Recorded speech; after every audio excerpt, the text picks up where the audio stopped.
Hello नमस्कार साथियों, आप सभी का स्वागत करते हैं ज्ञानकुल परिवार के एक और नई क्लास में। जितने भी स्टूडेंट्स बिहार के बीआरबी यूनिवर्सिटी से ग्रेजुएशन फर्स्ट सेमेस्टर का एग्जामिनेशन 2024-28 सत्र में दे रहे हैं और जिस बच्चों का आज सेकंड सिटिंग में एथिक्स एंड कल्चर सब्जेक्ट का एग्जामिनेशन था, तो प्यारे बच्चे आप सभी के लिए आज का ये सेशन काफी ज्यादा इंपॉर्टेंट रहने वाला है।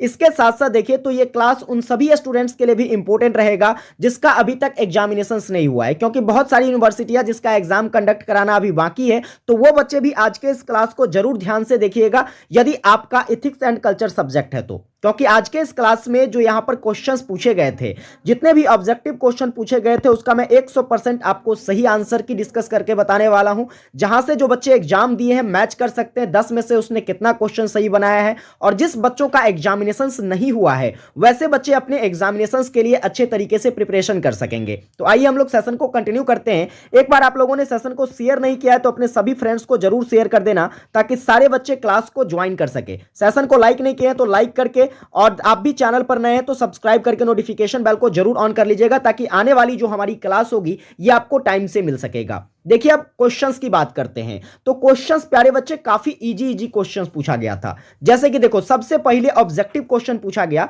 और इसमें सबसे पहला क्वेश्चन क्या कहता है, एथिक्स इज यानी कि जो आपका नीति शास्त्र है या नीति शास्त्र जो है किस प्रकार का शास्त्र है। तो यहां पर ऑप्शन क्या क्या है, आदर्श मूलक विज्ञान है या फिर प्राकृतिक विज्ञान है, और ऑप्शन क्या क्या दिया गया है, जैसे कि देखिए यहां पर कहता है ए और बी दोनों या फिर इनमें से कोई नहीं। तो जो आपका नीति शास्त्र है प्यारे बच्चे, उसमें सबसे पहला चीज तो यहां पर आदर्श मूलक चीजें देखने को मिलती ही है, साथ में यहां पर बहुत सारी चीजें जो है आपको प्राकृतिक रूप से देखने को भी मिलती है, क्योंकि प्रकृति हमें बहुत सारी चीजें सिखाती है और यह नीति शास्त्र के अंतर्गत भी आता है। इसीलिए यहां पर जो राइट आंसर हो जाएगा आपका ऑप्शन नंबर तीसरा हो जाएगा। चलिए अगला सवाल देखते हैं।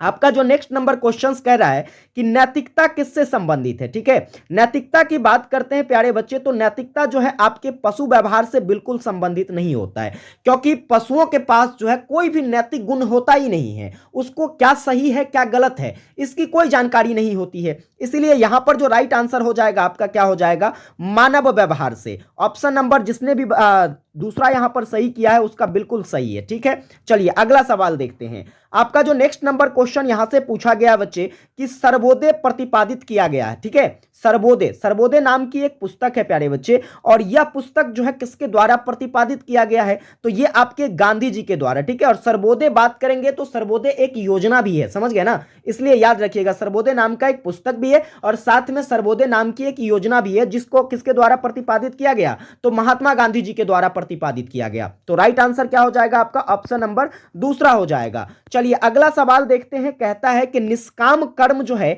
यह किससे संबंधित है। तो निष्काम कर्मों की बात करेंगे प्यारे बच्चे तो यह आपका जो है गीता से संबंधित हो जाएगा। राइट आंसर आपका जो है यहां पर पहला हो जाएगा। चलिए अगला सवाल देखते हैं। आपका नेक्स्ट नंबर सवाल कहता है कि भारतीय नीति शास्त्र में कितने पुरुषार्थ जो है यह स्वीकृत है। तो नीति शास्त्र के अनुसार प्यारे बच्चे आपके 4 प्रकार के पुरुषार्थों को क्या किया गया है, स्वीकृत किया गया है। तो राइट आंसर आपका क्या हो जाएगा, यहां से ऑप्शन नंबर पहला हो जाएगा। चलिए अगला सवाल देखते हैं। आपका जो नेक्स्ट नंबर क्वेश्चन यहां पर कह रहा है कि महाकरुणा की अवधारणा स्वीकृत है। तो महाकरुणा की अवधारणा प्यारे बच्चे आपके बौद्ध धर्म से संबंधित है। किससे संबंधित है बच्चे, महाकरुणा की धारणा जो है बौद्ध धर्म से संबंधित हो जाता है, इसलिए यहां पर आपका बौद्ध नीति शास्त्र हो जाएगा राइट आंसर। ऑप्शन नंबर पहला सही है। चलो अगला सवाल देखते हैं क्या पूछा गया है। आपका नेक्स्ट नंबर सवाल थोड़ा सा लॉजिकल पूछने की कोशिश की गई है। जैसे कि देखिए नीति शास्त्र का उद्देश्य जो रहा है ये क्या रहा है, तो नीति शास्त्र के अंतर्गत ऑप्शन क्या क्या, जरा ध्यान से देखो। ऑप्शन कहता है सही कर्म संपादित करना। तो नीति शास्त्र के अंतर्गत सही चीजें तो देखने को मिलती ही है। चलो एक ऑप्शन पे थोड़ा सा जो है हम यहां पर तरस खा लेते हैं। यहां पर देखिए कहता है कि गलत कर्म संपादित करना, ये तो कभी होगा ही नहीं, है कि नहीं, गलत कर्मों का संपादन कोई शास्त्र बता ही नहीं सकता है। इसके बाद देखिए सही तथा गलत कार्यों में भेद करना, यह सबसे प्रमुख उद्देश्य माना जा सकता है बच्चे एक नीति शास्त्र का, जिसके जरिए जैसे मान लीजिए कोई आपको मोटिवेशन देता है तो उससे आपको यह पता चलता है कि कौन सा काम सही है और कौन सा काम गलत है, कैसे हम इस दोनों में मतभेद कर सकते हैं। तो यहां पर इसका जो राइट आंसर हो जाना है वो आपका ऑप्शन नंबर बच्चे क्या हो जाएगा, तीसरा नंबर हो जाएगा। फिर चलो अगला सवाल देखते हैं क्या पूछा गया है। तो आपका नेक्स्ट क्वेश्चन कहता है कि संस्कृति जो है यह किससे संबंधित है। तो संस्कृति जो है प्यारे बच्चे आपके ट्रेडिशन यानी कि परंपरा से तो संबंधित होगा ही। दूसरा बात करेंगे जैसे कि देखिए यहां पर आपके नैतिक मूल्यों से भी संबंधित होगा, रीति रिवाज से भी संबंधित होगा। इसलिए आपका यहां पर राइट आंसर क्या हो जाएगा, ऑप्शन नंबर यहां पर चौथा सही है। ठीक है, चलो सेकंड लास्ट क्वेश्चंस को देखते हैं क्या कहा गया है।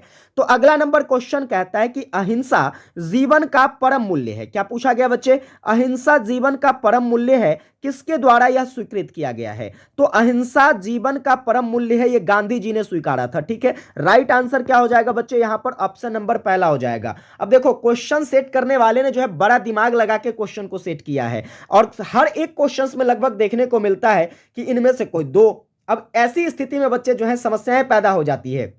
ज्यादातर बच्चे जो है इसका आंसर क्या किए होंगे, तो तीसरा सही किए होंगे, लेकिन वैसे स्थिति में क्या होगा, आपका आंसर वो गलत हो जाएगा। ठीक है, याद रखिएगा यहां पर आपके अहिंसा जीवन का परम मूल्य है, ये गांधी जी के द्वारा कहा गया, इसलिए राइट आंसर ऑप्शन नंबर पहला होगा। और देखिए आखिरी ऑब्जेक्टिव क्वेश्चन में पूछा गया है कि नैतिक संप्रत्य रित प्रतिपादित है, यानी कि रित की बात करेंगे प्यारे बच्चे तो यह आपके वैदिक काल से संबंधित हो जाता है, इसलिए यहां पर क्या हो जाएगा, यह वेद के द्वारा प्रतिपादित है। ऑप्शन नंबर पहला बिल्कुल राइट है। तो इस तरीके से जो है आपसे 10 ऑब्जेक्टिव क्वेश्चंस पेपर में पूछे गए थे, जहां से आप मैच कर सकते हो कि आपने 10 में से कितना क्वेश्चन सही किया है। और जिस बच्चों का अभी एग्जाम नहीं हुआ है, आने वाले समय में एग्जाम होने वाला है, तो आप लोग जो है इस क्वेश्चंस को जरूर याद रख लीजिएगा। हालांकि बात करेंगे तो इस पर मैं डिटेल एक्सप्लेनेशन वाली क्लास लेकर आऊंगा उन बच्चों के लिए जिसका एग्जाम नहीं हुआ है, ताकि आप क्वेश्चंस को अच्छे तरीके से डील कर पाएंगे। चलिए आगे देखेंगे, यहां से जो शॉर्ट टाइप क्वेश्चंस पूछा गया था, बहुत इजी क्वेश्चन पूछा गया था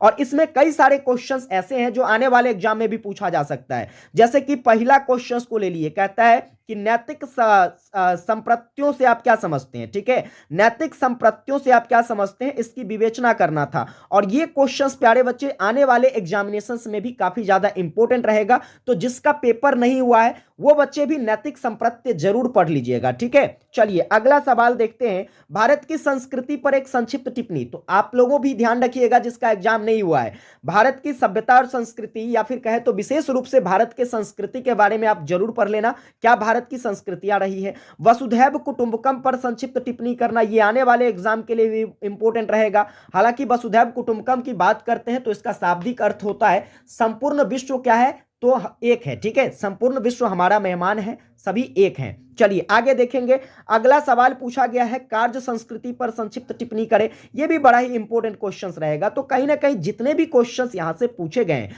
आने वाले एग्जाम के लिए भी बच्चे इसको अच्छे से प्रिपेयर कर लेना, ताकि पेपर में जब ये क्वेश्चन सब पूछा जाएगा तो आप इसको इजीली हल कर पाओगे।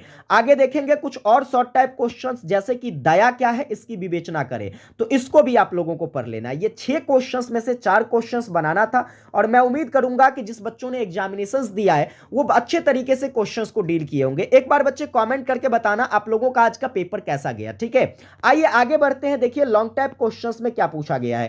क्वेश्चंस कहता है नैतिकता तथा संस्कृति में क्या करे बच्चे, भेद करे। ठीक है, मतलब अंतर बताना है आपको इथिक्स एंड कल्चर के बीच में, नैतिकता क्या होता है और संस्कृति क्या है, यह समझाना है आपको। आगे देखेंगे क्वेश्चंस है कि आज संवेदनात्मक संतुलन आवश्यक है, क्यों, ऐसी आपको व्याख्या करके बताना है कि संवेदना जो है, ठीक है, संवेदनाओं का संतुलन जो है काफी ज्यादा आवश्यक हो गया है, क्योंकि हम लोग संवेदनाओं में क्या करते हैं, बहक जाते हैं।